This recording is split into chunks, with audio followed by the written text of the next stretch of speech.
क्या आपने कभी सोचा है कि रात के आकाश में दिखाई देने वाले अनगिनत तारे, नक्षत्र और ग्रह किस आधार पर टिके हुए हैं?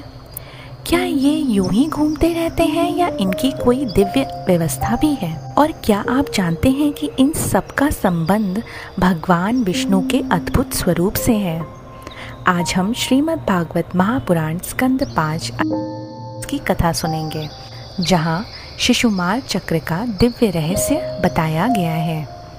आप सभी का स्वागत है हमारे इस आध्यात्मिक चैनल पर, जहां हम रोज आपको भगवत महापुराण की अद्भुत कथाएं सुनाते हैं। अगर आप हमारे चैनल पर नए हैं तो हमारे चैनल को सब्सक्राइब कीजिए। तो चलिए आज की इस कथा की शुरुआत करते हैं।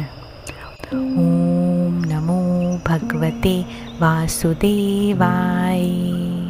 श्री सुखदेव जी महाराज राजा परीक्षित से कहते हैं, सप्त ऋषियों से 13 लाख योजन ऊपर स्थित है ध्रुवलोक।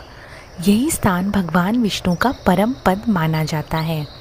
यहाँ पर उत्तानपाद के पुत्र परम भक्त ध्रुव जी विराजमान हैं। कल्पना कीजिए लिसनर्स, इतना ऊंचा स्थिर स्थान जहाँ ध्रुव जी स्वयं भगवान की कृपा से अमर हो गए। उनकी महिमा ऐसी है कि अग्निदेव, इंद्र, प्रजापति कश्यप और स्वयं धर्मदेव भी उनकी कृपा करते रहते हैं। भगवान ने ध्रुवलोक को ही समस्त ग्रहों और नक्षत्रों का आधार बना दिया है।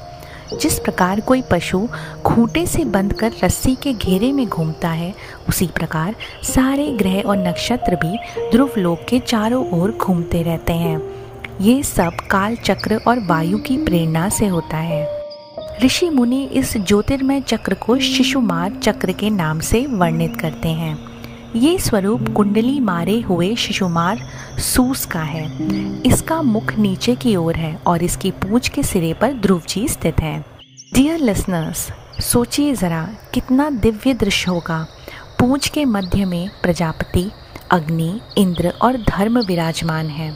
पूंछ की जड़ में धाता और विधाता, कटी प्रदेश में सप्तऋषि, इसके दाहिने और बाएं भाग में उत्तरायण और दक्षिणायन के 14 नक्षत्र, पीठ पर अजवीथी नक्षत्र और उदर में आकाश गंगा। क्या आप जानते हैं कि हमारे वेद और पुराण न केवल आध्यात्मिक ज्ञान देते हैं, बल्कि गहन खगोल शास्त्र और ब्रह्मांड का रहस्य भी बताते हैं। यही वजह है कि भागवत महापुराण को ब्रह्मांड का जीवित विज्ञान कहा गया है। अगर आप इस ज्ञान को फैलाना चाहते हैं तो इस वीडियो को शेयर करना ना भूलें। इस शिशुमार चक्र में प्रत्येक नक्षत्र का स्थान निर्धारित है।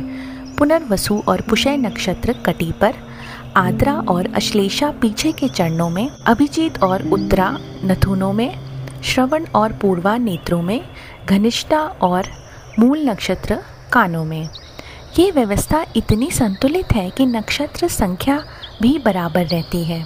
शतभिषा और ज्येष्ठा कंधों पर, अगस्त्य ऋषि ऊपर की थुतनी में, यमराज ठोड़ी में, मंगल ग्रह मुख में, शनि लिंग प्रदेश में, बृहस्पति कुकुद में, सूर्य छाती में, हृदय में स्वयं नारायण, चंद्रमा मन में, शुक्र नाभि में, अश्विनी कुमार स्तनों में, बुध प्राण और अपान में, राहु गले में, केतु संपूर्ण शरीर में और असंख्य तारागण रोमों में। इस प्रकार ये संपूर्ण शिशुमार चक्र वस्तुतः भगवान विष्णु का दिव्य स्वरूप है। जब हम आकाश की ओर देखते हैं तो वास्तव में भगवान का ही विराट रूप हमें दिखाई देता है। सुखदेव जी आगे कहते हैं, जो भी पुरुष पवित्र होकर मौन भाव से इस शिशुमार चक्र का ध्यान करता है और ये मंत्र जाप करता है, संपूर्ण ज्योतिर्गणों के आश्रय, काल चक्र स्वरूप, सर्वदेवाधिपति परम पुरुष परमात्मा को हम नमस्कार पूर्वक ध्यान करते हैं, उसके सभी पाप नष्ट हो जाते हैं। सुबह, दोपहर और संध्या तीनों समय जो इस दिव्य स्वरूप का ध्यान करता है, उसके उस समय किए हुए सारे पाप तत्काल नष्ट हो जाते हैं। इस अध्याय से हमें ये शिक्षा मिलती है कि ब्रह्मांड में जितने भी ग्रह, नक्षत्र और तारे हैं, वे सब भगवान विष्णु के ही विराट स्वरूप के अंग हैं। इस विराट रूप का ध्यान करने से मनुष्य का आत्मज्ञान प्रकट होता है और पाप क्षण भर में मिट जाते हैं। यहाँ पर हमारी ये कथा समाप्त होती है। अगले अध्याय में हम देखेंगे कि कैसे भागवत महापुराण में अन्य ब्रह्मांडीय रहस्यों का वर्णन किया गया है। ये आपको और भी आश्चर्यचकित करेगा। अगर आपको ये कथा अच्छी लगी हो तो वीडियो को लाइक करें, कमेंट में जय विष्णु भगवान लिखें और चैनल को सब्सक्राइब करें। बेल आइकन ज़रूर दबाएं ताकि अगली कथा आपको सबसे पहले मिले। अब हम आपसे मिलेंगे अगले अध्याय में। तो चलिए हम श्री हरि नारायण का एक बार जाप करते हैं। ओम नमो भगवते वासुदेवाय। ओम नमो भगवते वासुदेवाय। ओम नमो भगवते वासुदेवाय। ओम नमो भगवते वासुदेवाय। ओम नमो भगवते वासुदेवाय।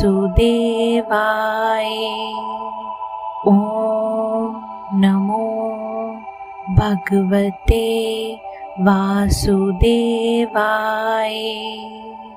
वासुदेवाय। ओम नमो भगवते वासुदेवाय। ओम नमो भगवते वासुदेवाय। ओम नमो भगवते वासुदेवाय। ओम नमो भगवते वासुदेवाय। ओम नमो भगवते वासुदेवाय। ओम नमो भगवते वासुदेवाय। ओम नमो भगवते वासुदेवाय। ओम नमो भगवते वासुदेवाय। ओम नमो भगवते वासुदेवाय। ओम नमो भगवते वासुदेवाय।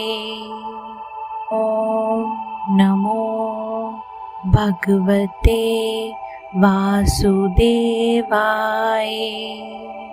ओम नमो भगवते वासुदेवाय।